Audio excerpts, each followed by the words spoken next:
लैड्रॉप में आपका फिर से स्वागत है। आपने अपने आसपास ऐसे कई लोगों को देखा होगा जो कितनी भी प्रॉब्लम्स आ जाने पर परेशान नहीं होते और ना ही कभी भी उदास होते हैं। वह नॉर्मल रहकर अपना रूटीन वर्क करते रहते हैं। उन्हें देखकर कोई अंदाजा भी नहीं लगा सकता कि वह परेशान है या फिर किसी दुख का सामना कर रहे हैं। सही मायनों में ऐसे लोग जीवन को जीते रहकर भी जीवन के उतार चढ़ाव से प्रभावित नहीं हो पाते हैं, या ऐसे कहे कि वे अपनी लाइफ से बहुत ज्यादा अटैच नहीं होते या फिर एक तरीके से न्यूट्रल हो चुके होते हैं। इन लोगों के लिए दुनिया एक मेले जैसी बन जाती है, जहां पर लोग आते जाते हैं, कुछ देर चहल पहल होती है और कभी कभी कुछ दुर्घटना भी हो जाती है, लेकिन एक ना एक दिन मेले को खत्म होना ही होता है। जैसे कि मान लीजिए हम सब एक स्टेज पर परफॉर्म करने वाले कैरेक्टर हैं, जिसको जितना रोल प्ले करने के लिए मिला है वो उसे करना ही होगा। जो लोग यह समझ लेते हैं उन्हें फिर सुख दुख से उतना ज्यादा फर्क नहीं पड़ता। जीवन की इस स्थिति को ही वैराग्य यानी स्टोइसिज्म, ऐसे लोग भगवान श्री कृष्ण के दिए गए गीता ज्ञान को अच्छी तरह समझते हैं, जिसमें कहा गया है कि जो आज हो रहा है वह पहले भी हो चुका है और आगे भी होता रहेगा। संसार यूं ही चलता रहेगा। इनके लिए दुनिया ऐसी ही है जहां चाहे जो कुछ भी हो जाए, लेकिन यह कभी भी अपना कंट्रोल नहीं खोते हैं। इन्हें मुश्किलों का सामना चुप रहकर करना आता है। इनके लिए कोई समस्या या काम जीवन का एक हिस्सा बनकर रह जाता है, जिसे इन्हें पूरा करना ही होता है। आइए जानते हैं आखिर क्या है स्टोइसिज्म यानी वैराग्य, और मुश्किलों को हल करने में यह कितना कारगर साबित होता है। आपने देखा होगा कि कई लोगों के पास सब कुछ होता है, लेकिन फिर भी वह अपने जीवन से खुश नहीं होते। उन पर जरा सी कोई परेशानी आती है और वह इसी में फंसकर उन चीजों को भी अनदेखा करते चले जाते हैं जो उनके पास होती हैं। जैसे किसी व्यक्ति की जेब से अगर रुपए 10 का नोट गिर जाता है तो नोट खोने के गम में वह यह भी भूल जाते हैं कि उनकी जेब में बहुत पैसे हैं। वह 10 रुपए के खोने के गम में घर जाकर अपना गुस्सा बाकी घर वालों पर उतारने लगते हैं, लेकिन वह यह समझने की कोशिश नहीं करते कि 10 रुपए के अलावा उनके पास जो पैसे हैं वह उन्हें खर्च करके खुद और अपने परिवार को खुश रख सकते हैं। आमतौर पर हम सभी ऐसे तो होते हैं, लेकिन स्टोइसिज्म को समझने वाला पर्सन इन चीजों से ऊपर उठ चुका होता है। अगर उसकी कोई चीज खो भी गई होती है तो वह उस चीज का विकल्प तलाशने में लग जाता है, यहां तक कि अपने दुख को बिना किसी शिकायत या गुस्से के वह झेल चला जाता है। खुशियों के मामले में भी ऐसे लोगों की सोच बहुत अलग होती है। वह खुशी के मौके पर अत्यधिक उत्साहित नहीं होते और न ही खुशियां उन पर हावी होती हैं। वह खुशियों को भी बहुत शांति से जीते हैं, बल्कि यूं कहें कि मौन होकर खुशियों को अनुभव करते हैं। खुशियों का सार बाहरी चीजों में नहीं होता, बल्कि हमारे भीतर ही होता है। हम अगर अंदर से खुश होते हैं तो हम छोटी छोटी चीजों का आनंद लेना शुरू कर देते हैं। स्टोइक्स के 4 ऐसे गुण भी हैं जिसे अपनाकर आप भीतर से खुशियों का अनुभव कर सकते हैं। जब आप भीतर से खुशी को महसूस करते हैं तो फिर आपको किसी भी वजह या चीज की जरूरत नहीं होती, बल्कि आपकी इनर हैप्पीनेस आपको सेटिस्फाई भी रखती है। इस तरह की संतुष्टि आपको यह एहसास दिलाती है कि आप अकेले ही काफी हैं, मतलब कि आपको खुश रहने के लिए किसी पर निर्भर रहने की जरूरत नहीं है। यह 4 गुण हैं: बुद्धि यानी विजडम, संयम यानी मॉडरेशन, न्याय यानी जस्टिस और साहस यानी करेज। पहला गुण है बुद्धि। अगर आप पर कोई बहुत बड़ी परेशानी आए तो आपको विचलित होने के बजाय अपनी बुद्धि का इस्तेमाल करना चाहिए। कई लोग ऐसे होते हैं जो छोटी सी परेशानी के आते ही घबरा जाते हैं। उन्हें समझ नहीं आता कि किसी परेशानी से कैसे निकले, लेकिन अगर आप परेशानी के समय अपनी बुद्धि का इस्तेमाल करेंगे तो आप जीवन की किसी भी परिस्थिति से बाहर निकल सकते हैं। दूसरा गुण है संयम। किसी परेशानी के आने पर आपको संयम रखने की जरूरत होती है। आपको याद रखना चाहिए कि भगवान श्री कृष्ण ने गीता में कहा है कि इस संसार में कुछ भी स्थायी नहीं है, परिवर्तन ही सृष्टि का नियम है। गीता के इस भाव को समझते हुए हमेशा संयम बनाए रखें। इस बात को सोचें कि कोई परेशानी भी स्थायी नहीं है। आज नहीं तो कल हर समस्या का समाधान निकल ही आता है। तीसरा गुण है न्याय। न्याय का अर्थ है कि आपको सही और गलत की पहचान होनी चाहिए। स्टोइसिज्म का अर्थ यह नहीं है कि आपके सामने कुछ गलत हो रहा हो या घर में ही कोई गलती कर रहा हो और आप चुपचाप उसे देखते रहेंगे। बल्कि वैराग्य होने का एक गुण न्याय भी है। आपको सही की पहचान रखते हुए हमेशा न्याय को चुनना चाहिए। जब आप न्याय करते हैं तो आप अंदर से मजबूत होते हैं और आप में एक नई ऊर्जा का संचार होता है। आपको इस बात से फर्क नहीं पड़ता कि लोग आपके बारे में क्या सोचते हैं, क्योंकि आपको अंदर से पता होता है कि आप सही हैं। चौथा गुण है साहस। साहस ही एक ऐसा गुण है जो आपको किसी भी परेशानी से बाहर निकाल सकता है। इसलिए आपको हमेशा साहस रखना चाहिए। एक डरा हुआ इंसान कभी भी विजयी नहीं हो सकता। हम सकता कहते हैं कि हम दुनिया में सब कुछ कंट्रोल नहीं कर सकते, इसलिए बेकार की टेंशन लेने का कोई फायदा नहीं है। जिन चीजों पर आपका कंट्रोल नहीं है उस पर सोचना छोड़ दीजिए। ऐसी चीजें आपको भावात्मक रूप से कमजोर बना सकती हैं। जैसे आप किसी हादसे की खबर पढ़ते हैं कि किसी देश में कोई आग लगने की बड़ी दुर्घटना हो गई है। आपको ये पढ़कर बहुत दुख होता है और आप पूरे दिन इस खबर की फोटो देख सुनकर कर परेशान होते रहते हैं।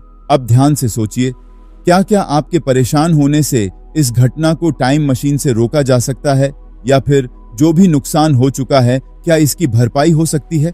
नहीं, बिल्कुल नहीं। आपके परेशान होने से इस घटना पर कोई असर नहीं पड़ेगा, बल्कि आप अपना ही नुकसान कर बैठेंगे। जैसे आप परेशान होकर और परेशानियों के बारे में सोचने लग जाएंगे और फिर तरह तरह की बातें आपके दिमाग में आने लग जाएंगी। इससे अनजाने में आप अपना नुकसान भी कर सकते हैं।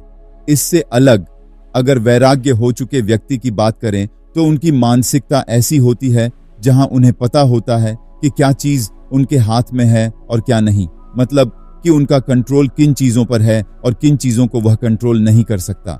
जैसे बारिश पर किसी का कंट्रोल नहीं है, आप चाहे या फिर ना चाहे, लेकिन बारिश प्रकृति के नियम के अनुसार ही होगी। आप बारिश से बचाव के लिए अपने पास छाता रख सकते हैं, लेकिन आप इससे ज्यादा कुछ नहीं कर सकते। इसलिए व्यर्थ की चिंता करने का कोई मतलब नहीं है। स्टोइक माइंडसेट यानी आत्मसंयम मानसिकता रखकर आप बेकार की उलझनों से आसानी से निकल सकते हैं। इससे आपकी मानसिक शांति भी बनी रहती है और आपको ऐसी घटनाएं परेशान नहीं करती जिन पर आपका कोई कंट्रोल नहीं होता। आप बिना किसी कारण और अगर मगर के साथ चिंता मुक्त रह सकते हैं।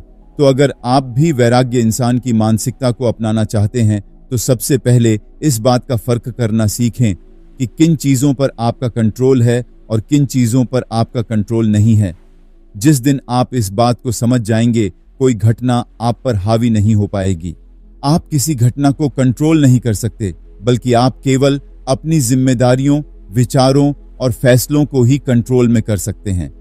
जैसे अगर आपके ऑफिस में कोई आपको पसंद नहीं करता तो इसमें आप कुछ नहीं कर सकते, बस आप अपनी जिम्मेदारियों को पूरी ईमानदारी के साथ निभा सकते हैं। लेकिन फिर भी अगर कोई आपको पसंद नहीं करता तो इसमें आपकी कोई गलती नहीं है। आपको इसे खुश या दुख का विषय नहीं बनाना चाहिए, बल्कि आपको इन बातों से ऊपर उठकर सिर्फ अपनी जिम्मेदारियों पर भरोसा रखते हुए आगे बढ़ना चाहिए। पूरी ईमानदारी से अपनी जिम्मेदारियां निभाने के बाद ही हमें वैराग्य का भाव जाग जाता है। इस दुनिया में ज्यादातर लोग टॉक्सिक इमोशंस की वजह से परेशानियों में घिरे रहते हैं। किसी को किसी चीज से डर लगता है तो कोई किसी से जलन की भावना रखता है। दुख, डर, जलन जैसी भावनाएं भी टॉक्सिक ही हैं, जो आपको कभी भी सुख से नहीं जीने देती। आप बार बार किसी न किसी बात को लेकर परेशान ही रहते हैं। जैसे आपने ऑफिस में ऐसे कई लोगों को देखा होगा जो एक दूसरे से आगे निकलने की होड़ में हमेशा ऐसी राजनीति करते रहते हैं जिससे कि सामने वाले का नुकसान हो जाए। इससे जिस इंसान को नुकसान पहुंचता है उसमें भी बदले की भावना आ जाती है और बदले की भावना से प्रेरित होकर वह भी दूसरे व्यक्ति के खिलाफ कोई न कोई ऐसा कदम उठाता है जिससे कि उसे नुकसान पहुंचे। इस तरह जलन और बदले का चक्र चलता ही रहता है। ऐसे में जरा सोचिए, क्या किसी इंसान के मन में शांति उतर सकती है? नहीं, बल्कि उसका दिमाग हमेशा ही नई नई साजिशों में लगा रहेगा। इससे एक दिन उसके अंदर की क्रिएटिविटी पूरी तरह से मर जाएगी और वह सिर्फ बदला लेने को ही अपना मकसद बना लेगा। इसलिए स्टोइसिज्म की पावर आपके अंदर तभी आएगी जब आप इस तरह की नेगेटिविटी को हराकर आगे बढ़ेंगे। स्टोइसिज्म के लिए बहुत जरूरी है कि आप इस फैक्ट को समझें कि आपके अंदर की काबिलियत को कोई नहीं छीन सकता। आप अगर दूसरों की नकारात्मक भावनाओं का जवाब देने लग जाएंगे तो इससे आप में भी नकारात्मकता बढ़ती जाएगी। इसलिए बहुत जरूरी है कि आप नकारात्मकता को छोड़कर आगे बढ़ें। अब ऐसे में सवाल उठता है कि अगर कोई टॉक्सिक इंसान हमारे संपर्क में है तो हमें क्या करना चाहिए? क्या हम तब भी वैराग्य बने रह सकते हैं? इसका जवाब है कि आप दूसरों की वजह से अपना व्यवहार नहीं छोड़ सकते। आपको कोशिश करनी चाहिए कि जिस वैराग्य की राह पर आप निकल चुके हैं, उस राह में किसी भी नकारात्मक व्यक्ति को अपने साथ चलने मत दें। आप ऐसे लोगों से दूरी बनाकर रखें। शुरुआत में आपको कुछ परेशानी आ सकती है, लेकिन जब कोई टॉक्सिक इंसान देखेगा कि आप उससे दूरी बनाना चाहते हैं, तो एक दिन वह भी आपसे खुद ही दूर हो जाएगा। आप अकेले रहकर भी पावरफुल बन सकते हैं। वैराग्य का यह भी नियम है कि वैराग्य में आप भीड़ के साथ चलकर भी अकेलापन महसूस करते हैं। इसलिए अगर आप वैराग्य के भाव को और मजबूत बनाना चाहते हैं तो टॉक्सिक लोगों के साथ दूरी बनाएं। कभी भी भीड़ का हिस्सा न बने। भीड़ से बेहतर अकेले रहना होता है। आप अकेले रहकर ऐसी बातें सीख सकते हैं जो आप भीड़ में नहीं सीख सकते। इसलिए अकेले रहने से घबराएं नहीं। वैराग्य का अर्थ यह नहीं है कि हम किसी से बात नहीं करेंगे या सबसे दूरी बनाएंगे, बल्कि वैराग्य का अर्थ यह है कि हम समाज के साथ ऐसा व्यवहार करेंगे जिससे कि यह दुनिया रहने लायक बन सके या फिर कुछ नेगेटिविटी कम हो सके। वैराग्य का सबसे बड़ा नियम यह है कि जैसा व्यवहार हम खुद के साथ चाहते हैं, वैसा व्यवहार दूसरों के साथ करें। आप अगर चाहते हैं कि आपसे सभी लोग प्यार और सम्मान के साथ बात करें, तो आपको भी ऐसा ही करना चाहिए। जब दूसरों से प्यार और सम्मान के साथ व्यवहार करेंगे, तो इससे आपके अंदर की शक्ति बढ़ती है और आप संतुष्ट महसूस करेंगे। जैसे कि अगर आपने जीवन में कुछ खो दिया है, तो आप इस दर्द को अच्छी तरह से समझ सकते हैं कि किसी को खोने का दर्द क्या होता है। ऐसे में आप किसी दूसरे व्यक्ति के साथ जैसी स्थिति से गुजर रहा है, उससे हमदर्दी रखते हुए विनम्रता से बात कर सकते हैं। इससे न केवल आपका दुख भी कुछ कम होगा, बल्कि आप वैराग्य की भावना को अच्छी तरह से समझेंगे भी पाएंगे। आमतौर पर ज्यादातर लोगों को यह बात की गलत फहमी होती है कि वैराग्य का मतलब यह होता है कि हम पर दुखों का असर पड़ना बंद हो जाता है, लेकिन यह आधा सच नहीं है। दुखों का असर ना होने का मतलब यह नहीं है कि हम किसी के दुखों को ही नहीं समझ पाएं, बल्कि हमें दुखों को लेकर अपनी समझ भी बढ़ानी चाहिए। वैराग्य हुआ इंसान बेशक से अपने दुखों को बिना किसी शिकायत के सहता हुआ चला जाता है, लेकिन वह कभी भी दूसरे लोगों के दुखों को अनदेखा नहीं करता, बल्कि अपने अनुभवों से उस व्यक्ति के दुखों को दूर करने की कोशिश करता है। एक वैराग्यशील व्यक्ति ही किसी सामान्य व्यक्ति को समझा सकता है कि उसे दुखों से कैसे तरह से बाहर निकलना चाह, दुखों को खुद पर हावी नहीं होने देना चाहिए। दुनिया में जितने भी महान संत हुए हैं, उनमें वैराग्य का ऐसा भाव होता था जिससे वह अपने दुखों को नियंत्रित करके दूसरे लोगों के दुखों का इलाज किया करते थे। उन्हें अपने जीवन के दुख उन्हें परेशान नहीं करते थे और ना ही वह दूसरे लोगों के दुखों से विचलित होते थे, बल्कि वह दूसरे लोगों के दुखों को इस दुनिया को समझने का माध्यम बनाते थे।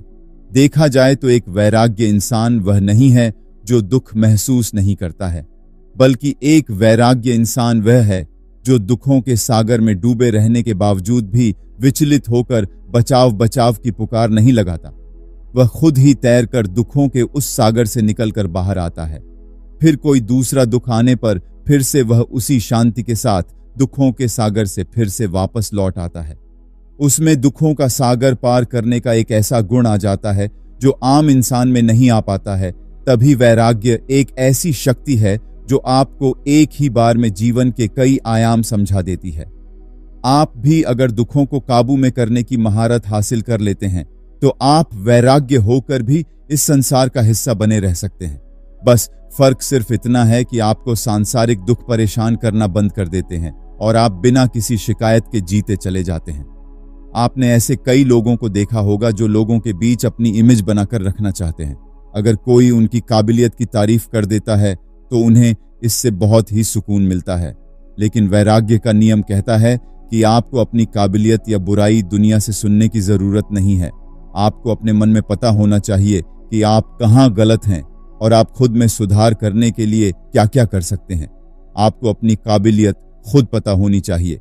आपको इससे फर्क नहीं पड़ना चाहिए कि दूसरे लोग आपके बारे में क्या सोच रहे हैं। अगर आप यही बातें सोचते रहेंगे तो आप वैराग्य के उस चरम बिंदु को कभी भी नहीं छू सकते हैं। वैराग्य की जीवन यात्रा में आपको खुद ही अकेले चलकर अपने अंदर बदलाव लाना होगा। जैसे उम्र के साथ साथ हमारी समझ बढ़ती जाती है, हम इवॉल्व होते चले जाते हैं। उसी तरह वैराग्य के भी कई पड़ाव होते हैं जिनसे गुजरकर हम आगे बढ़ते चले जाते हैं और एक दिन वैराग्य होकर अपने जीवन के सच्चे अर्थ को समझ पाते हैं। जैसे जब कोई घटना किसी इंसान के साथ पहली बार होती है तो उसके लिए उस घटना को समझना या उसे सहना काफी मुश्किल होता है, लेकिन दूसरी बार में उसकी समझ का दायरा बढ़ता है और फिर धीरे धीरे उस घटना को समझकर उससे खड़ी हुई समस्या का हल भी उसे मिल जाता है। जैसे जब बच्चा पहली बार चलना शुरू करता है तो वह डगमगा आता है, दूसरी बार में घुटनों के बल चलता है, फिर धीरे धीरे गिरते संभलते वह चलना सीख जाता है। वैराग्य भी कुछ ऐसी ही है जो शुरुआत में कुछ दिनों के लिए हो सकती है। जैसे कोई घटना घटने पर हमें कुछ दिनों के लिए कुछ भी अच्छा नहीं लगता है, लेकिन फिर भी हम रूटीन के हिसाब से चलते चले जाते हैं। हम सोकर उठते हैं, कॉलेज या फिर दफ्तर निकलते हैं या फिर घर के कामों में लग जाते हैं। शुरुआत में हम उस घटना से इतने परेशान हो चुके होते हैं कि हम कुछ दिनों तक उसके बारे में बिल्कुल भी सोचना नहीं चाहते। बहुत दुख सहने के बाद हम में वैराग्य का भाव आ जाता है, लेकिन फिर कुछ वक्त बाद हम वापस से अपने मूल स्वभाव की ओर लौट जाते हैं। इससे एक बदलाव यह आता है कि उस घटना को सहने का हमें अभ्यास हो जाता है और फिर से वैसी घटना होने पर हमारी समझ उस घटना के प्रति कुछ बढ़ जाती है। इसी तरह धीरे धीरे जैसे जैसे हमारे जीवन में संघर्ष आते जाते हैं, हम दुख और पीड़ा सहते सहते वैराग्य की ओर बढ़ने लग जाते हैं। वैराग्य का यह मार्ग कहीं ना कहीं हमें एक बेहतर इंसान भी बनाता है। हम अपने अंदर झांक कर देखते हैं कि असल में हम कौन हैं और हम खुद को और बेहतर कैसे बना सकते हैं। कहीं ना कहीं वैराग्य होकर हम अपने आप को खोज लेते हैं। वैराग्य एक ऐसी यात्रा है जिसे 1 या 2 दिन में पूरा नहीं किया जा सकता है, बल्कि यह निरंतर चलने वाले अभ्यास की तरह है। आप कितनी भी कोशिश कर लें, लेकिन आप बिना संघर्षों के वैराग्य नहीं हो सकते। इसका मतलब यह है कि जिसने कभी दुख का अनुभव नहीं किया हो, वह दुख को कैसे जान पाएगा। बिना दुख के हंसना या मौन रहकर आगे बढ़ते रहना बहुत आसान है, लेकिन दुखों के साथ वैराग्य हो जाना एक कला है, एक तपस्या और एक कड़ी साधना भी है जो हमें एक बेहतर इंसान बनाती है। अगर आपको हमारा यह ऑडियो बुक पसंद आया तो लाइक एंड कमेंट करें। डग के गाल।